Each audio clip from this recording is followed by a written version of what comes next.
Korupsi merupakan fenomena sosial yang hingga kini masih belum dapat diberantas oleh manusia secara maksimal. Korupsi tumbuh seiring dengan berkembangnya peradaban manusia. Di era reformasi sekarang ini, Indonesia mengalami banyak perubahan sistem politik, reformasi ekonomi, sampai reformasi birokrasi menjadi agenda utama di negeri ini. Yang paling sering dikumandangkan adalah masalah reformasi birokrasi yang menyangkut masalah-masalah pegawai pemerintah yang dinilai korup dan syarat dengan nepotisme. Korupsi yang dilakukan para pejabat pemerintah terus terjadi, sehingga dapat disinyalir negara mengalami kerugian hingga triliunan rupiah. Jika uang yang dikorupsi tersebut benar-benar dipakai untuk kepentingan masyarakat demi mengentaskan kemiskinan dan meningkatkan kualitas pendidikan, dana-dana sosial akan sampai ke tangan yang berhak dan tentunya kesejahteraan masyarakat akan meningkat.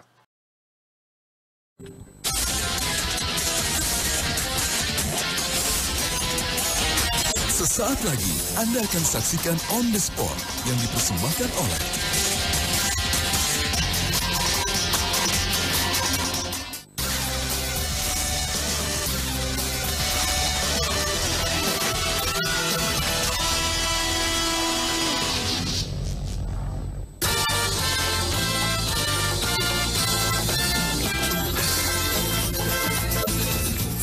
Pemirsa setia Trans 7, malam ini On The Spot hadir kembali di tengah-tengah waktu bersantai Anda.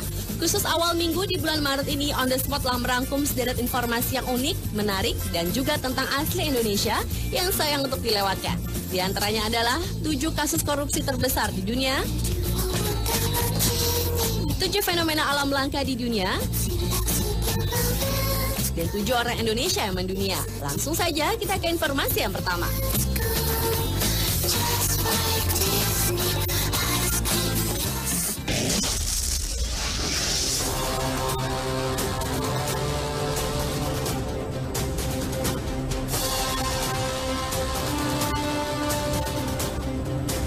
Seolah tak ada titik akhirnya, kisah tentang korupsi terus terjadi di sekitar kita, terutama di dunia politik dan oknum-oknum pejabat pemerintah kita.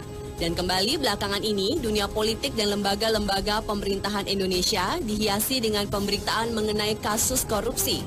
Kali ini kasus Wisma Atlet yang hingga saat ini pihak Komisi Pemberantasan Korupsi atau KPK telah menetapkan 4 terdakwa korupsi proyek pembangunan Wisma Atlet di Palembang senilai 180 miliar rupiah. Mereka adalah Muhammad Nazarudin, Mindo Rosalina Manulang, Wafid Muharramdam El Idris. Satu tersangka baru korupsi Wisma Atlet adalah artis cantik yang juga wakil sekjen Partai Demokrat, Angelina Sondakh. Meski hingga kini Angie sendiri belum diperiksa sebagai tersangka, apalagi dilakukan penahanan. Selain itu, kembali terjadi kasus petugas pajak yang harta kekayaannya begitu amat menakjubkan. Bahkan disebut-sebut sebagai the next Gayus Tambunan. Hingga kini kasusnya juga masih dalam penyelidikan. Dan kasus-kasus berikut ini akan semakin mengukuhkan bahwa kejujuran memang terasa kian mahal harganya, apalagi bicara pengabdian untuk negara dan sesama. Berikut, On The Spot telah merangkumnya dalam 7 kasus korupsi terbesar sepanjang masa di dunia.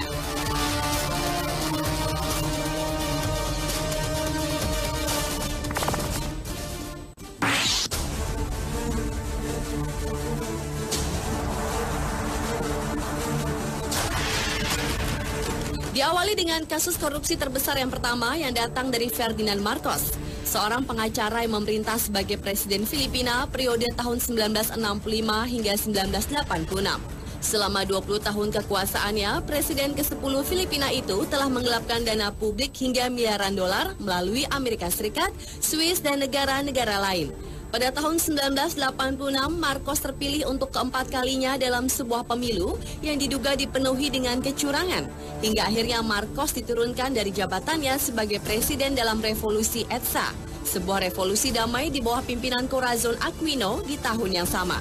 Sementara istrinya Imelda diketahui meninggalkan lebih dari 2.500 pasang sepatu di lemarinya ketika ia dan Marcos melarikan diri dari Manila ke Hawaii. Di sana Marcos dituduh menggelapkan uang negara dan pinjaman dari luar negeri untuk kepentingannya dan kroni-kroninya, terutama pinjaman dari Amerika Serikat yang merupakan sekutu terdekat Filipina dan dinyatakan bersalah. Belum sempat menjalankan masa sidangnya, Marcos meninggal dunia di Honolulu pada tahun 1989 di usianya yang ke-72 tahun akibat penyakit ginjal, jantung, dan paru-paru. Diperkirakan Ferdinand Marcos telah melakukan pencucian dana sekitar 5 hingga 10 miliar dolar Amerika Serikat atau berkisar antara 45 hingga 91 triliun rupiah. Dan Ferdinand Marcos terdaftar oleh Transparency International sebagai pemimpin paling korup kedua di dunia dalam sejarah.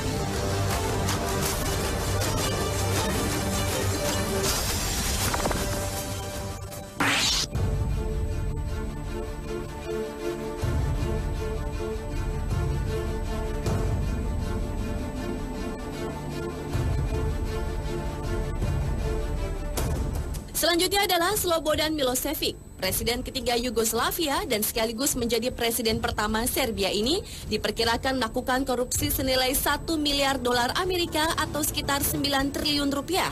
Tuduhan korupsi tersebut membawa Slobodan Milošević ke pengadilan pada 31 Maret 2001 lalu. Tetapi berhubung kekurangan bukti, akhirnya Perdana Menteri Serbia Zoran Đinđić mengirim Milošević ke pengadilan The Hague di Belanda. Masih teringat di dalam benak yakni mengenai kejahatan pemusnahan ras di Bosnia selama kepemimpinannya.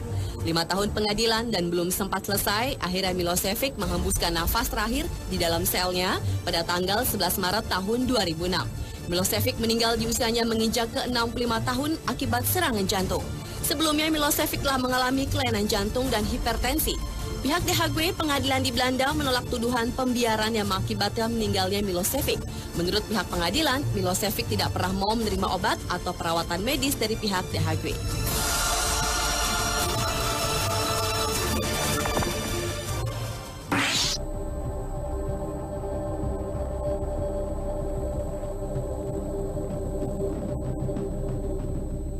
Jean-Claude Duvalier merupakan pelaku kasus korupsi berikutnya. Presiden Haiti ke-33 berjuluk Baby Doc ini menggantikan posisi ayahnya François Duvalier yang meninggal dunia pada tahun 1971, di mana Jean-Claude masih berusia 19 tahun saat itu. Pada bulan Februari tahun 1986 terjadi demo yang menyebabkan Jean-Claude lari ke Prancis lalu menyerahkan semua urusan kenegaraan kepada penasihatnya. Pada tahun 1980, Jean-Claude mengadakan pesta pernikahan dirinya yang dibiayai negara sebesar 3 juta dolar Amerika atau sekitar 27 miliar rupiah. Sementara saat itu rakyat Haiti banyak yang masih berada di bawah garis kemiskinan. Selain itu, Jean-Claude pun dituduh telah melakukan perdagangan narkoba dan penjualan organ tubuh warganya yang telah mati. Pada tanggal 16 Januari tahun lalu, Jean-Claude datang ke Haiti dengan alasan ingin membantu kemelut pemilu di Haiti. Namun, keesokan harinya ia pun ditangkap oleh polisi Haiti di hotel tempatnya menginap. Dan pada tanggal 18 Januari tahun lalu, Jean-Claude dibebaskan dengan catatan wajib hadir setiap saat bila pengadilan membutuhkannya. Diperkirakan nilai korupsi dari presiden muda ini adalah sekitar 800 juta dolar Amerika atau sekitar 7,2 triliun rupiah.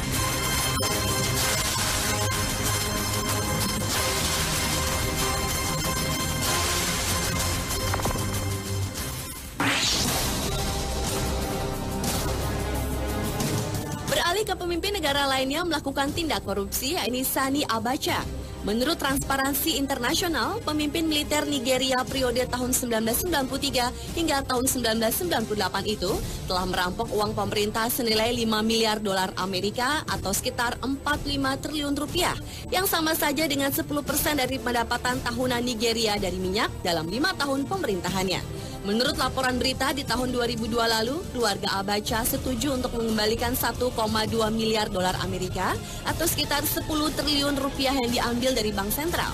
Selain biaya korupsi, Abacha juga bertanggung jawab dengan pelanggaran hak asasi manusia. Meski terbukti bersalah, namun Ambacha tidak menerima hukuman penjara karena ia meninggal tiba-tiba pada tahun 1998 di usianya ke-54 tahun dan dimakamkan segera tanpa otopsi apapun.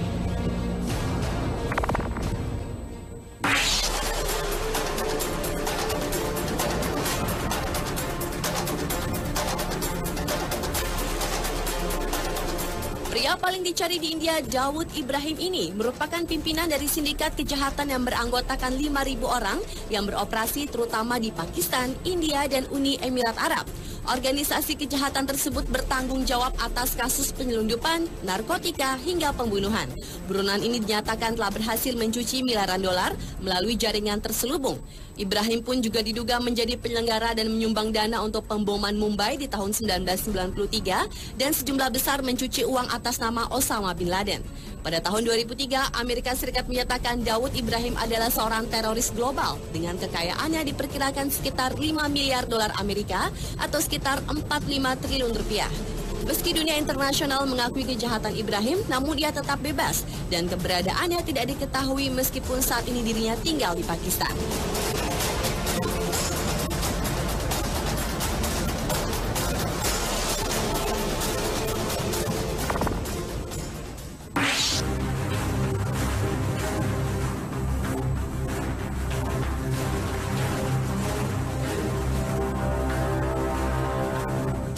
Kasus korupsi terbesar sepanjang masa di dunia selanjutnya menimpa Presiden Kongo Mobutu Sese Seko.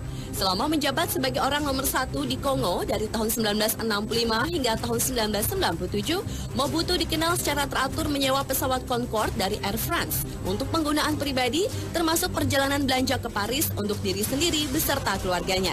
Selain itu pula, menurut laporan terbaru, Mobutu banyak menjarah uang bantuan yang diterima dari Bank Dunia untuk pengembangan Kongo sekitar 12 miliar rupiah dalam 32 tahun ia berkuasa.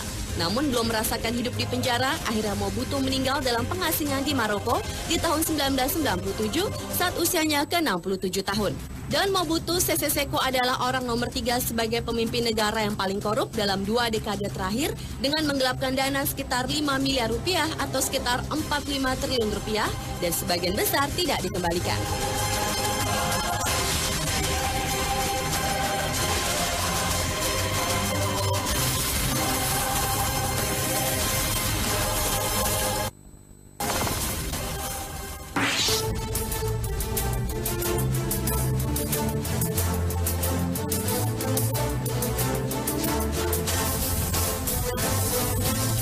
Dan kasus korupsi terbesar sepanjang masa di dunia yang terakhir adalah yang dilakukan oleh Pablo Escobar.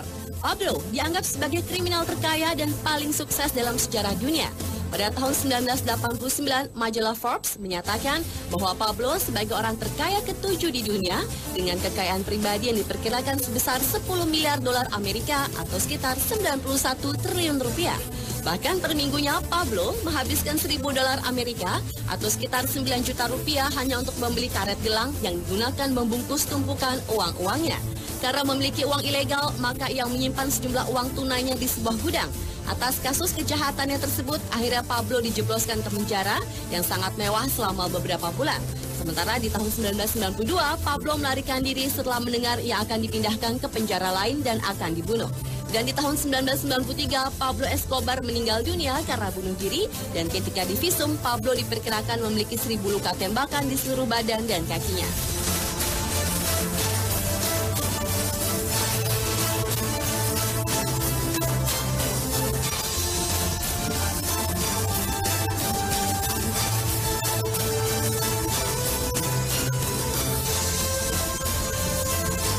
Pemirsa, itulah 7 kasus korupsi terbesar sepanjang masa di dunia versi On The Spot.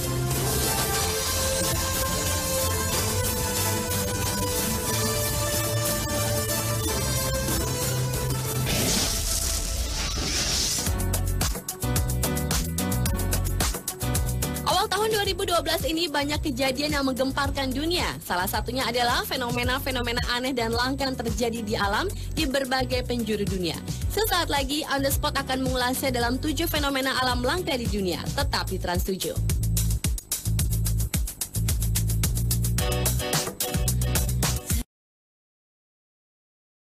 Pengertian korupsi menurut Baharudin Lopa yang menyangkut masalah penyuapan yang berhubungan dengan manipulasi di bidang ekonomi dan yang menyangkut bidang kepentingan umum.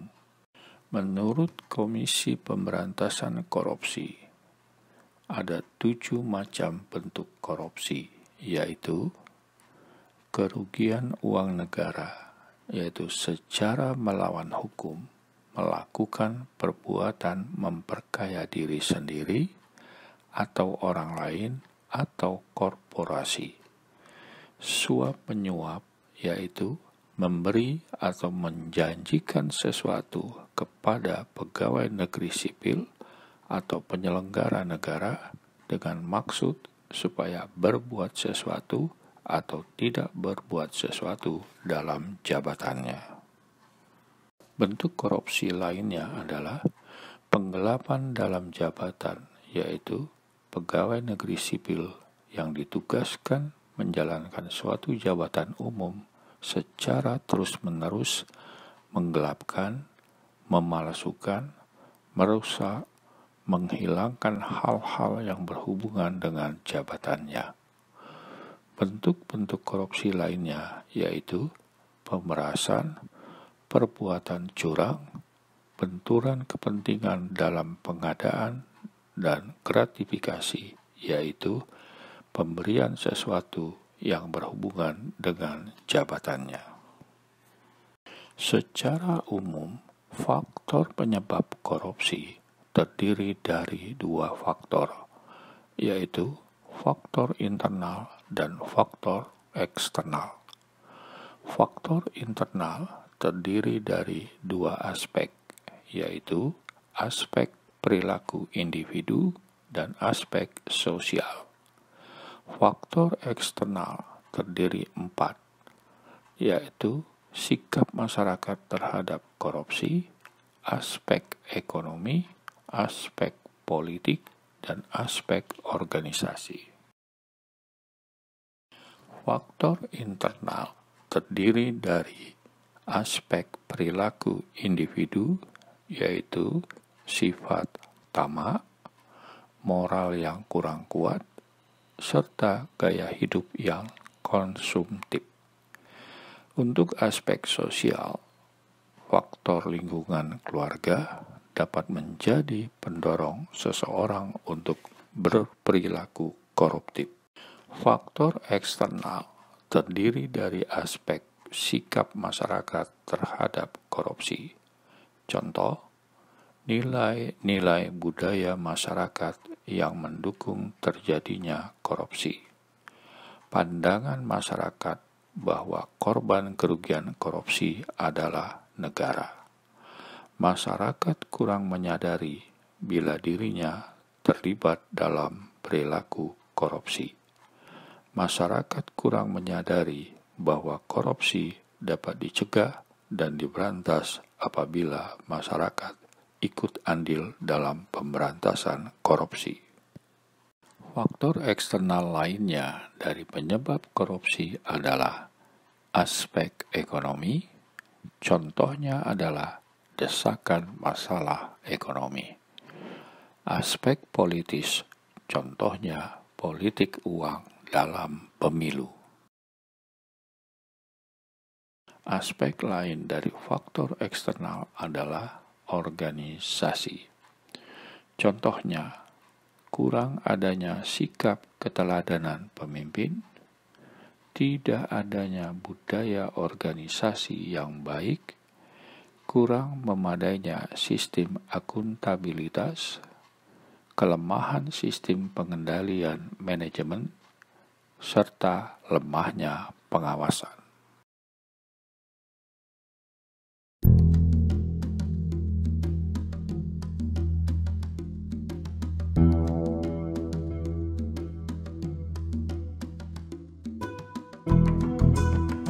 Kondisi mega proyek Wisma Atlet di Hambalang, Bogor sangat memprihatinkan.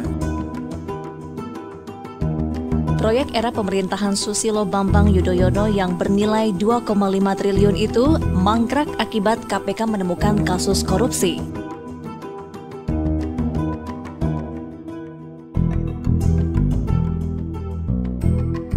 Semak belukar dan ilalang menjulang tinggi tumbuh hampir di setiap sudut gedung yang belum jadi. Tak salah, sejumlah netizen menyindir Hambalang seperti rumah hantu terbesar di Indonesia.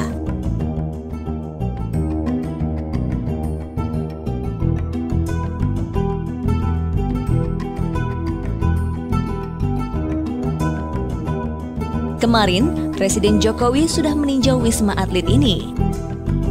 Dia geleng-geleng melihat mirisnya kondisi Hambalang.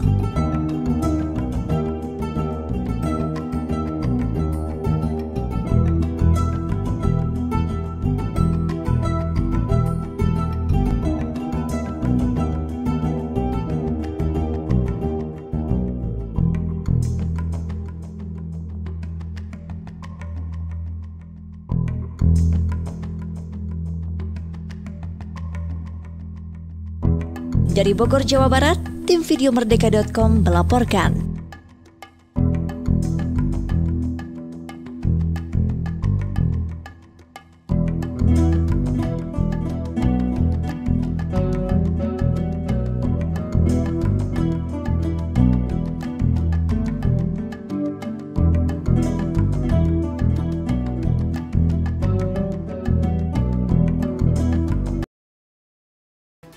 Kita ke kasus suap pengurusan izin proyek Meikarta. Kepala Bidang Tata Ruang Dinas PUPR Kabupaten Bekasi, Neneng Rahmi, menyerahkan diri setelah diumumkan sebagai tersangka kasus dugaan suap perizinan proyek Meikarta. Menurut Kabiro Humas KPK, Febri Diansyah kepada Detikkom, Neneng menyerahkan diri dan mendatangi KPK sekitar pukul 4 dini hari tadi. Neneng Rahmi langsung diperiksa penyidik KPK. Dalam kasus dugaan suap perizinan proyek Meikarta, KPK telah menetapkan 9 orang sebagai tersangka. Para tersangka ini berasal dari pihak pengembang proyek Meikarta dan jajaran Pemkab Bekasi. Komisi Pemberantasan Korupsi resmi menetapkan Bupati Bekasi Neneng Hasanah Yassin sebagai tersangka kasus dugaan suap perizinan proyek pembangunan Meikarta di Kabupaten Bekasi. Neneng ditetapkan sebagai tersangka bersama 8 orang lainnya. Neneng tiba di kantor KPK pada Senin malam sekitar pukul 23.30 waktu Indonesia Barat untuk menjalani pemeriksaan. KPK juga tengah menetapkan Direktur Operasional Lipo Group Billy Sindoro sebagai tersangka pemberi suap. Hingga saat ini KPK telah menangkap 10 orang dari operasi tangkap tangan yang dilakukan di Jakarta dan Surabaya. Neneng diduga dijanjikan menerima uang sebesar 13 miliar rupiah oleh pengembang Lipo Group. Namun pemberian suap baru terrealisasi sebesar 7 miliar rupiah yang diberikan melalui sejumlah pejabat pemerintah Kabupaten Bekasi. KPK telah menyita sejumlah barang bukti berupa uang sebesar 90.000 dolar Singapura, uang sebesar 513 juta rupiah, serta 2 unit mobil. Kemudian berturut-turut hingga pukul 3 dini hari pagi tadi, mengamankan 6 orang lainnya di kediaman masing-masing di Bekasi, yaitu SMN, DT, AB, D, K, dan S. Setelah itu semuanya langsung dibawa di gedung KPK dan menjalani pemeriksaan. Dari lokasi tim mengamankan uang berupa 90.000 dolar Singapura, uang dalam pecahan 100.000 berjumlah total 513 juta rupiah. Tim juga mengamankan 2 unit mobil. Konstruksi perkaranya diduga Bupati Bekasi dan kawan-kawan menerima hadiah atau janji dari pengusaha terkait pengurusan perizinan proyek pembangunan Meikarta di Kabupaten Bekasi. Diduga pemberian terkait dengan izin-izin yang sedang diurus oleh pemilik proyek seluas 774 hektar.